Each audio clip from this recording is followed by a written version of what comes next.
On Mother's Day, my daughter gave her mother-in-law a $20,000 ring and a cruise. I got a $5 plastic flower and a note. The next day, she called me 28 times. Please, Mom, don't sell the company. I'm glad to have you here. Follow my story until the end and comment the city you're watching from so I can see how far my story has reached. I'm 67 years old, and I thought I'd experienced every kind of heartbreak life could offer. I was wrong. Mother's Day started like any other Sunday. I woke up in my empty house, made coffee for one, and tried not to think about how quiet everything had become since Harold passed 3 years ago. The silence used to comfort me, but lately, it just reminded me of all the conversations that would never happen again. Ophelia had called the night before, her voice distant and formal. Mom, we're having brunch at David's mother's house tomorrow. You should come. 1 o'clock sharp. Should come.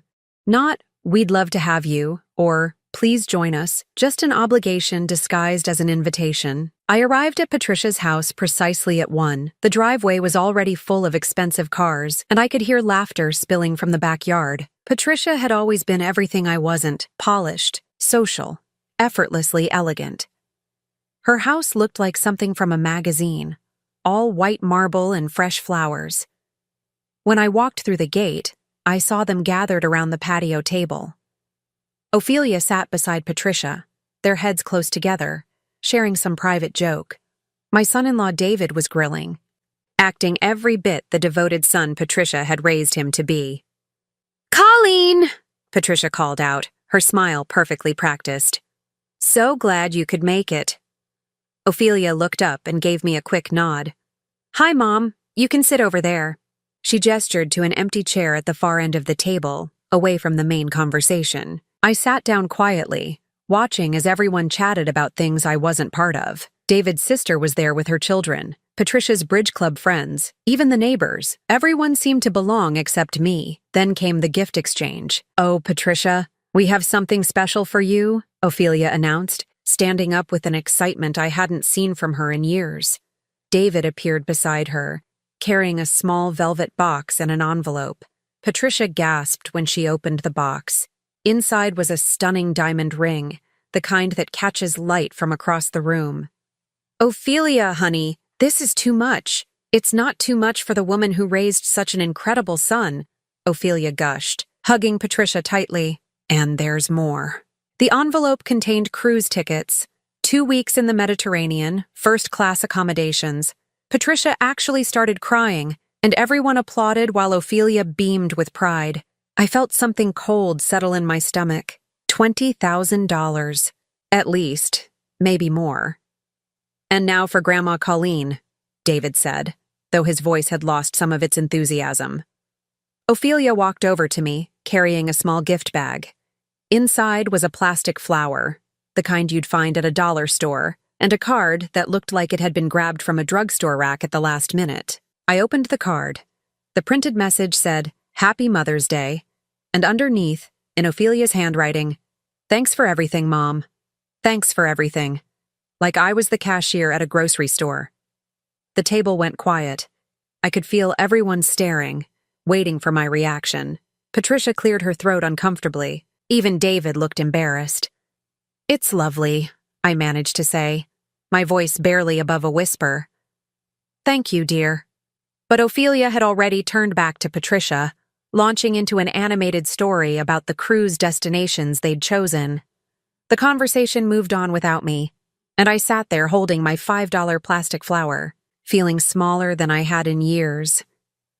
I stayed for another hour, watching my daughter lavish attention on a woman she'd known for 12 years while treating me like an afterthought. When I finally said I needed to leave, Ophelia barely looked up. "Thanks for coming, Mom. Drive safe." The drive home was a blur. I kept thinking about that ring, those cruise tickets, the pure joy on Ophelia's face when she gave them. When was the last time she'd looked at me that way? When was the last time she'd put thought into anything she gave me? I pulled into my driveway and sat in the car for a long time, staring at that ridiculous plastic flower. 43 years of being her mother, and this is what I was worth. A last-minute afterthought from the clearance aisle. That night, I couldn't sleep. I kept replaying the scene, wondering where I'd gone wrong. I'd built a successful company from nothing, employed dozens of people, contributed to my community. But somehow, I'd failed at the one thing that mattered most: being worthy of my daughter's love. I got up and walked to my home office, where I kept all the important documents: financial statements, tax returns, business contracts, everything that represented my life's work. And that's when I started to wonder, what exactly had I built all of this for? The sleepless night turned into a sleepless week. I couldn't stop thinking about that plastic flower, about the way Ophelia had looked at Patricia with such genuine affection. It ate at me like a physical ache. I decided I needed answers, not the kind that come from confrontation or dramatic conversations, but real answers, the kind hidden in bank statements and old receipts. I spent the next Saturday in my office, pulling out filing cabinets I hadn't touched in years. Harold used to tease me about being a pack rat, keeping every document, every receipt. "You never know when you might need proof," I'd tell him. I never imagined I'd need proof of my own motherhood.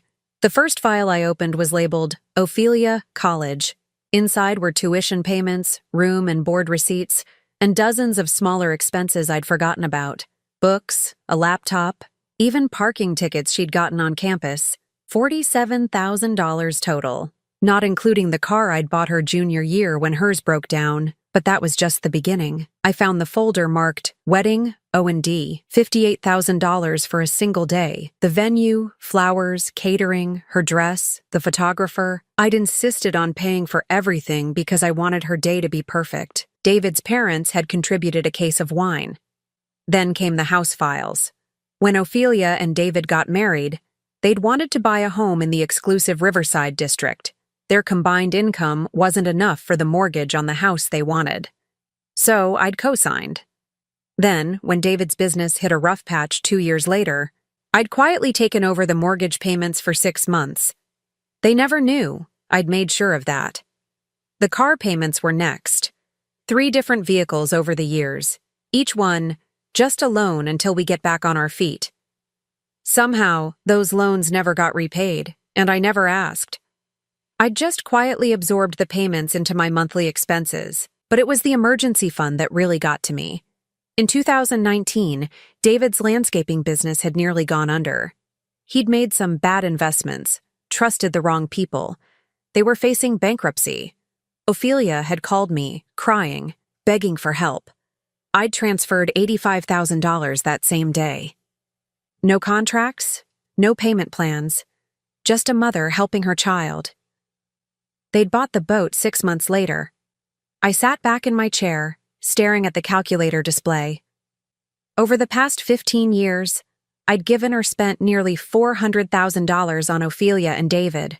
College, wedding, house, cars, business bailouts, and countless smaller expenses I'd stopped tracking years ago. $400,000, more than most people see in a lifetime. And yesterday, I'd gotten a plastic flower. The really painful part wasn't the money. I'd made good investments over the years, built a successful consulting firm. I could afford to be generous. The painful part was realizing that my generosity had become invisible to Ophelia, expected, taken for granted. I pulled out my phone and scrolled through our text conversations from the past year. Her messages were brief, functional. "Can you pick up the dry cleaning? David needs to borrow your truck. The kids need school supplies." Always asking, never offering. Never a random, "How are you, Mom?" or "Thinking of you." But Patricia got cruise tickets and diamond rings. I found myself opening my laptop and looking up the mortgage on Ophelia's house. Still in my name, of course. The payments came directly from my business account, automated years ago so I wouldn't have to think about it. That business account. I pulled up the monthly statements and started going through them line by line. David's lawn service maintained the grounds at 3 of my commercial properties. I paid him 30% above market rate, though I'd never mention that. Ophelia's part-time bookkeeping work for my smaller clients brought her $1,200 a month for maybe 6 hours of work. They weren't just my daughter and son-in-law. They were my dependents, adults in their 30s who'd structured their entire lifestyle around my financial support. And somehow, I'd become the villain in their story, the distant mother who didn't understand them, who couldn't relate to their lives. They'd painted me as cold and disconnected while living off my generosity. I closed the laptop and looked around my office. Photos covered the wall. Harold and me at various company events, awards from the Chamber of Commerce, newspaper clippings about business successes. But there were no recent pictures of Ophelia and me together. She'd stopped wanting to take photos with me years ago. The clock on my desk read 4:30 p.m. I'd been going through documents for 8 hours and the picture was painfully clear. I'd spent years trying to buy my daughter's love, and all I'd accomplished was teaching her that I was a source of money, not affection. My phone buzzed. A text from Ophelia. "Mom, David's truck broke down. Can we borrow yours for a few days?" I stared at the message for a long time before responding. "I'll think about it." It was the first time in years I hadn't immediately said yes. That night, I made a decision that would change everything. I called my attorney. Monday morning, I sat across from Margaret Chen, my attorney for the past 12 years. Her office overlooked downtown, and I could see my own building from her window, a reminder of everything I'd built over the decades. "Colleen, you look tired," Margaret said, settling behind her desk with a cup of tea. "What's on your mind?" I'd rehearsed this conversation in my head all weekend, but sitting there, the words felt heavy. "I want to discuss selling my business." Margaret's eyebrows shot up. "Hartwell Consulting? But you've spent 30 years building that company. It's your legacy." "That's exactly the problem," I said quietly. "I need to understand what would happen to my family if I sold." I watched Margaret's expression shift as she realized this wasn't a casual inquiry. She pulled out a legal pad, her professional mask sliding into place. "Walk me through your concerns," she said. Over the next hour, I laid out everything I'd discovered. The mortgage payments, the business contracts, the web of financial dependence I'd unknowingly created. Margaret took notes, occasionally asking clarifying questions, but her face remained carefully neutral. "So, if you sold the business," she said finally, "David would lose his primary commercial contracts, Ophelia would lose her bookkeeping income, and they'd need to qualify for their mortgage independently." "Exactly." Margaret leaned back in her chair. "Colleen, can I ask what prompted this? Last time we spoke, you were talking about expanding the business, maybe bringing Ophelia in as a partner. I told her about Mother's Day, about the plastic flower and the diamond ring, about years of feeling like an ATM with legs." Margaret listened without interruption, though I caught her wincing at certain details. "I see," she said when I finished. "And you're thinking of selling as a way to find out who my daughter really is," I said. "Right now, I don't know if she loves me or my checkbook." Margaret nodded slowly. "There are ways to do this gradually. We could restructure your business arrangements, maybe transition some of the financial support over time." "No," I said firmly.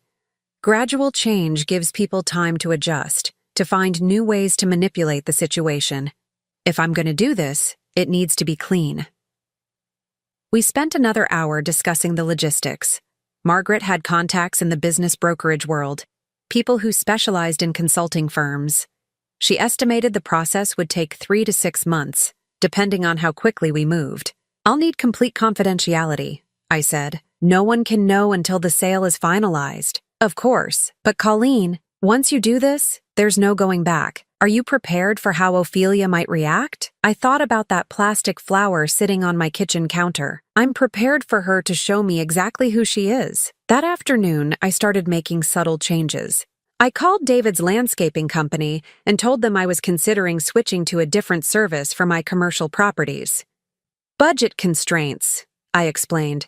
"I need to get competitive bids." The panic in his voice was immediate. "Mrs. Hartwell, we can negotiate. Maybe lower our rates." "It's not about the rates, David. It's about exploring options." Next, I called my smaller clients who used Ophelia for bookkeeping. I told them I was restructuring my referral arrangements and they'd need to find new services within 60 days. Professional, businesslike, no personal explanations. Ophelia called that evening, her voice tight with worry. "Mom, Mrs. Patterson said you're not referring bookkeepers anymore. Did I do something wrong?" "Not at all, dear. I'm just simplifying my business operations. But I need those clients. That's my income. I'm sure you'll find other opportunities," I said calmly. "You're very capable." There was a long pause. "Mom, Is everything okay? You've been acting strange lately. I'm fine, Ophelia. Just busy with some business matters. After I hung up, I sat in my kitchen, staring at that plastic flower. For the first time in years, I felt something I'd almost forgotten: control. Not the kind that comes from writing checks or solving problems, but the kind that comes from making your own choices. The next few weeks fell into a routine. I met with potential buyers, reviewed financial statements, and gradually disentangled the threads that bound my business to my daughter's lifestyle. Margaret handled most of the legal work, but I insisted on being involved in every decision. The hardest part was the secrecy. I'd never been good at keeping things from Ophelia, even when I probably should have. But this felt different. This felt necessary. 3 weeks into the process, I got a call from David. "Mrs. Hartwell, I heard from someone at the Chamber of Commerce that you might be selling your business. Is that true?" My heart pounded, but my voice stayed steady. "People gossip, David. You know how it is. But if you were selling, you'd tell us, right? I mean, it would affect our contracts.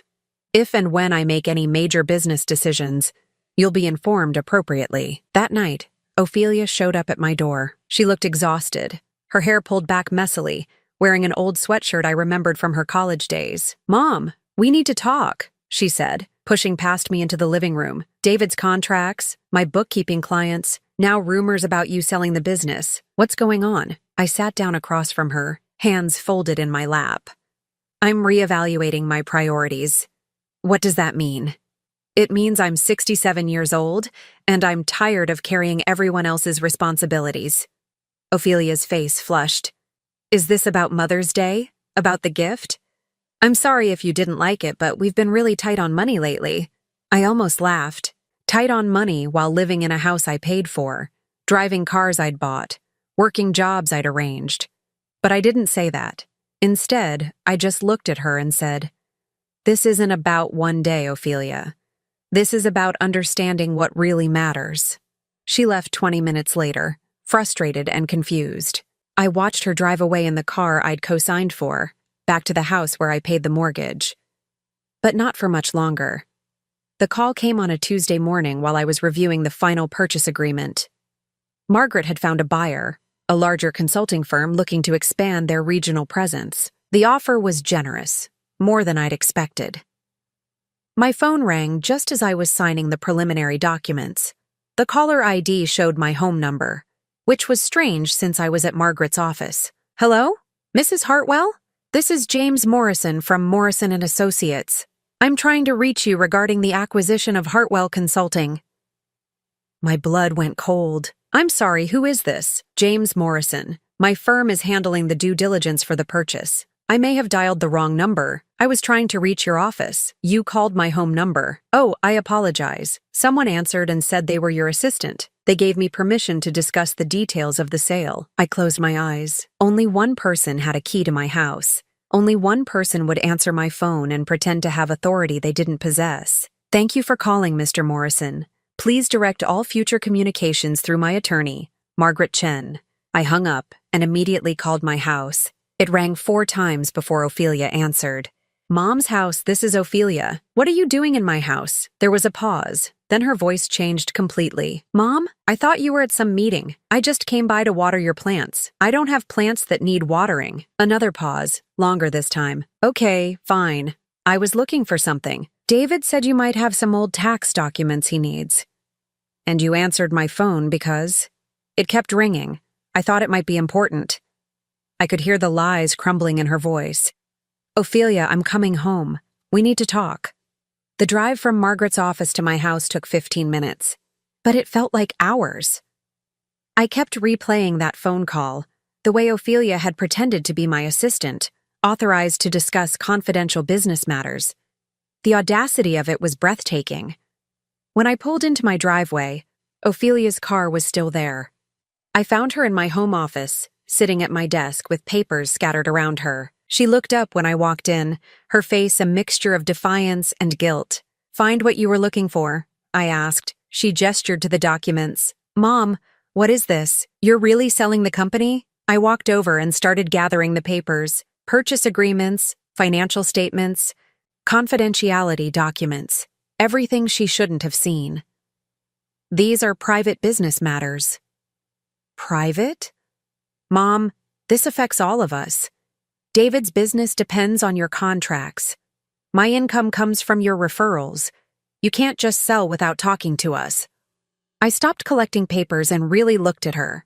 She was 35 years old, sitting in my chair, at my desk, demanding explanations for decisions about my own business. When had I allowed this to happen? Actually, Ophelia, I can sell my business without consulting anyone. It's my company. But what about us? What about our family? What about our family? I repeated the question slowly. When did you start caring about our family? Her face flushed. I've always cared. You're my mother. Am I? Or am I your bank? The silence stretched between us. Outside, I could hear the neighbor's dog barking, the sound of normal life continuing while mine fell apart. Ophelia's voice was smaller when she spoke again. Mom, if you're upset about Mother's Day, I already apologized. We can do something special next year. Next year, I said quietly. Like the year after that, and the year after that. Always next year when it comes to treating me with respect. I sat down in the chair across from my own desk, looking at my daughter as if seeing her clearly for the first time. Do you know how much money I've given you and David over the years? She shifted uncomfortably. We never asked you to keep track. $400,000.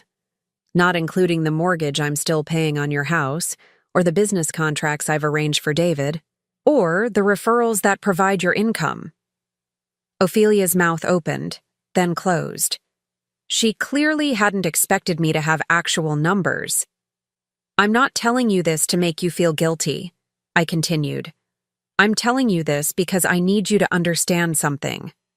I've been subsidizing your entire adult life, and somehow, along the way, you stopped seeing me as your mother and started seeing me as a resource. That's not true, isn't it? When was the last time you called me just to talk? When was the last time you asked how I was doing, how I was handling your father's death, whether I was lonely in this big empty house? Her face crumpled slightly. Mom, when Patricia got a $20,000 ring and a cruise and I got a plastic flower, it wasn't about the money. It was about the thought, the care, the consideration. You spent more time picking out Patricia's gift than you did thinking about mine. Tears started rolling down her cheeks. But I couldn't stop. The words had been building up for years. You treat Patricia like family because she doesn't give you anything. You have to earn her affection. But me? I'm just expected to provide, to support, to enable your lifestyle without question. I love you, Mom, she whispered. Do you? Or do you love what I can do for you? She couldn't answer that question. We both knew why. My phone rang, breaking the heavy silence. The caller ID showed David's name. Don't answer it, Ophelia said quickly. I picked up the phone. Hello, David. Mrs. Hartwell. Ophelia told me about the business sale. We need to talk about this as a family. This decision affects all of us. Actually, David, it doesn't. It affects me. It's my business to sell. But our contracts, our livelihood. Your livelihood has been my responsibility for too long. It's time for you both to take care of yourselves. I hung up and looked at Ophelia, who was staring at me like she'd never seen me before. Mom, you can't be serious about this. I've never been more serious about anything in my life. That's when she started to panic. The next morning, my phone started ringing at 6:47 a.m. Ophelia's name flashed on the screen. I let it go to voicemail. It rang again immediately. And again. By the time I finished my coffee, she'd called 12 times.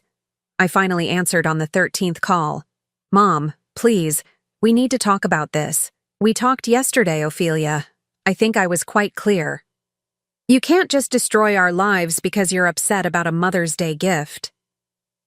I set down my coffee cup, feeling that familiar anger rising. This has nothing to do with one gift, and you know it. Then what? What do you want from me? I want you to understand that I'm not your personal ATM.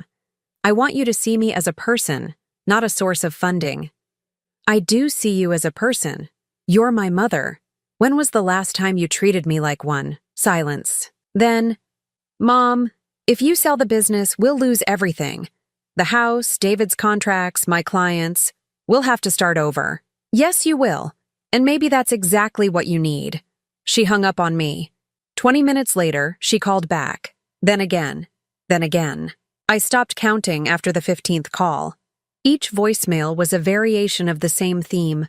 Pleading, bargaining, threatening, manipulating. She cycled through every tactic she'd learned over the years. Mom, please call me back. We can work this out. Mom, David's having chest pains from the stress. Do you want to put him in the hospital? Mom, I'm sorry about the flour. I'll make it up to you. Just please don't sell the company.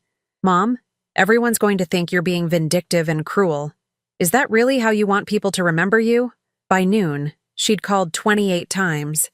I knew because I'd started keeping count, each call a testament to her desperation. She was finally understanding what I'd been trying to tell her, that her entire life was built on my generosity, and I was tired of being taken for granted. The doorbell rang at 2:30 p.m. I looked through the peephole and saw Ophelia standing on my porch, her eyes red and swollen. David stood behind her, his face a mask of barely controlled anger. I opened the door, but didn't invite them in. Mom, please, Ophelia started immediately. We need to talk about this like adults. We tried that yesterday. You weren't interested in talking. You were interested in accessing my private documents and pretending to be my assistant.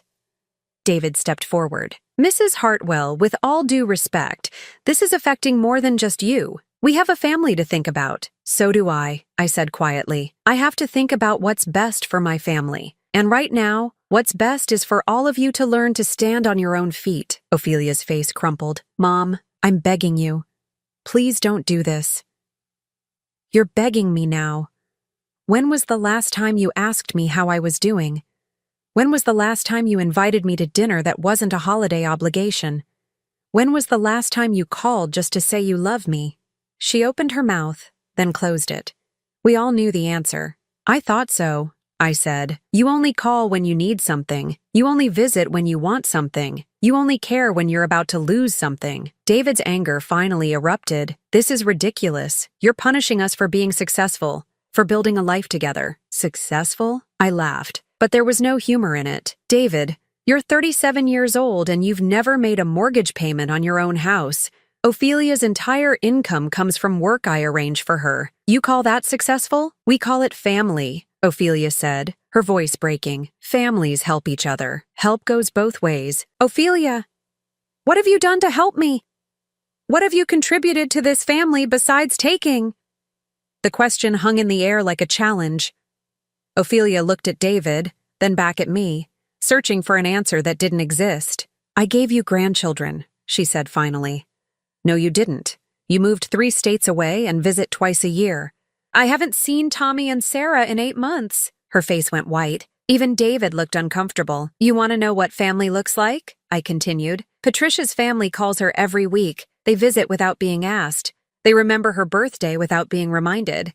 They give her thoughtful gifts because they pay attention to what she likes. That's why she got the ring and the cruise. That's why she's treated like someone who matters. Ophelia was crying now, but I couldn't stop. Years of hurt were pouring out. I spent 30 years building a business so I could provide for my family. I wanted to give you security, opportunities, a better life than I had. But somewhere along the way, you stopped appreciating what I gave you and started expecting it. You stopped seeing me as a person and started seeing me as a resource. Mom, please, she whispered. I'm sorry. I'll do better. I'll be better. You're sorry because you're scared, I said. You're not sorry because you understand what you did wrong.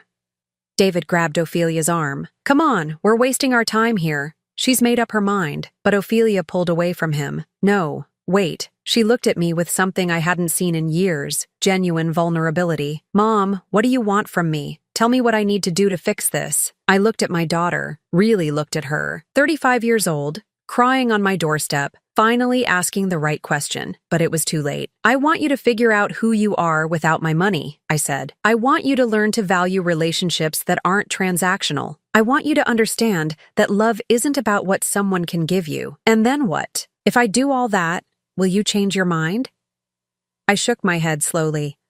Ophelia, I'm not selling the business to punish you. I'm selling it to free myself. I'm 67 years old, and I want to find out what my life looks like when I'm not responsible for everyone else's choices. I stepped back and started to close the door. Mom, wait, she called out. I love you. I really do love you. I paused, my hand on the doorknob. I love you too, Ophelia. That's why I'm doing this.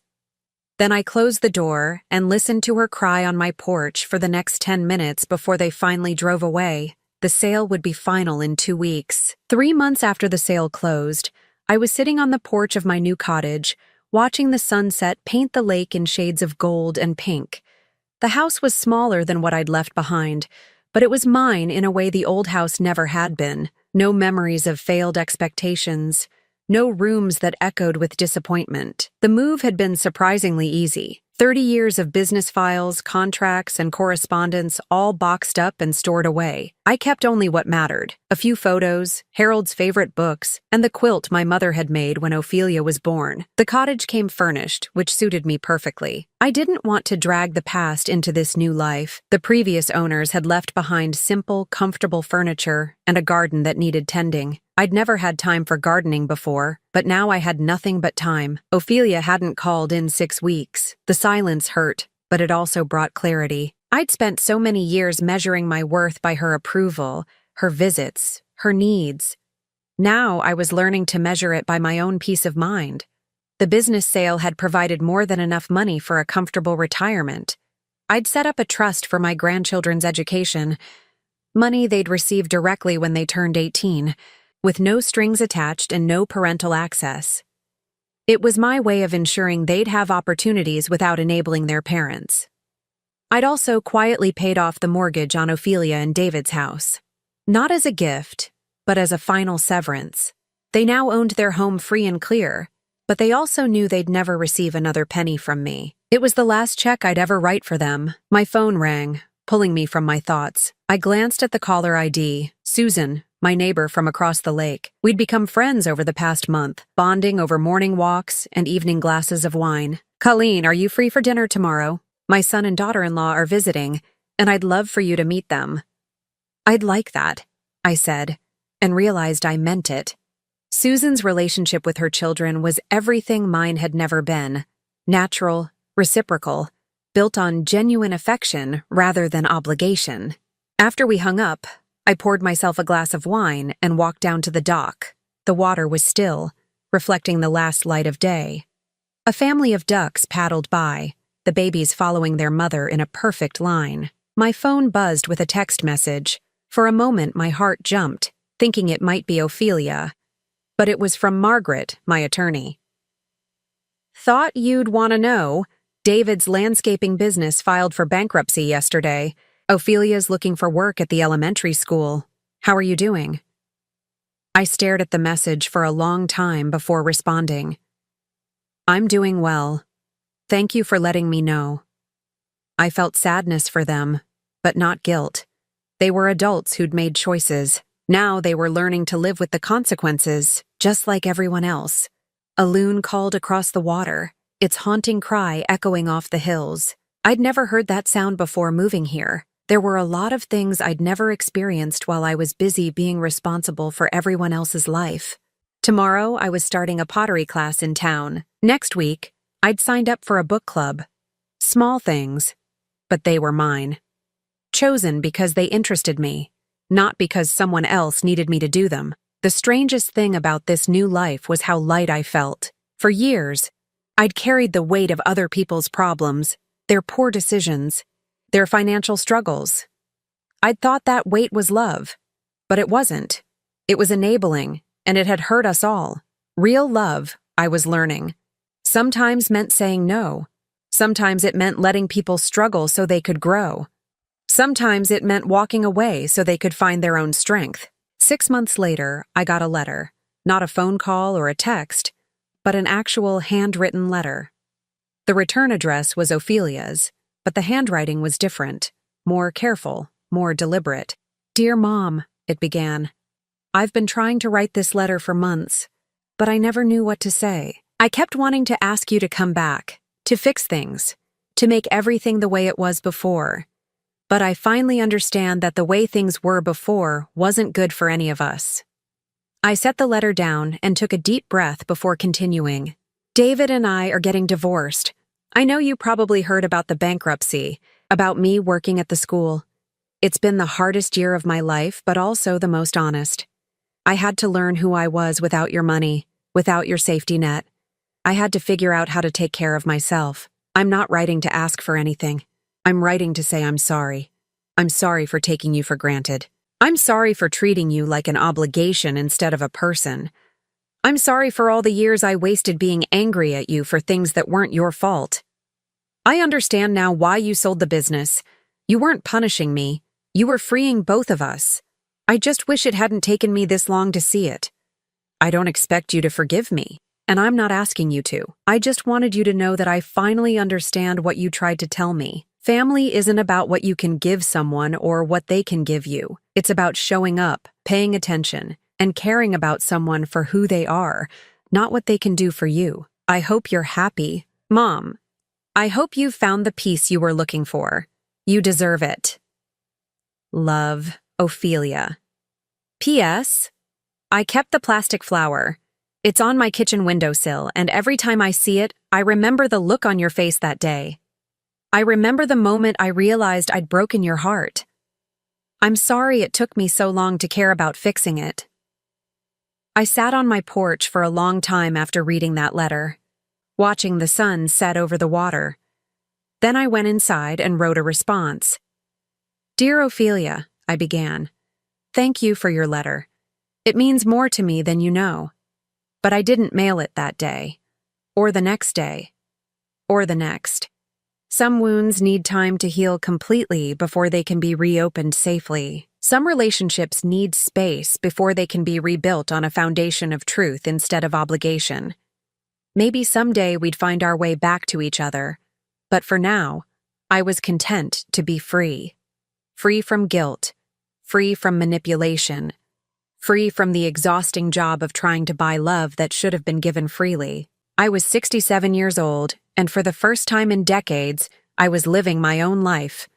It was enough. Now I'm curious about you who listened to my story. What would you do if you were in my place? Have you ever been through something similar? Comment below. And meanwhile, I'm leaving on the final screen 2 other stories that are channel favorites, and they will definitely surprise you. Thank you for watching until here.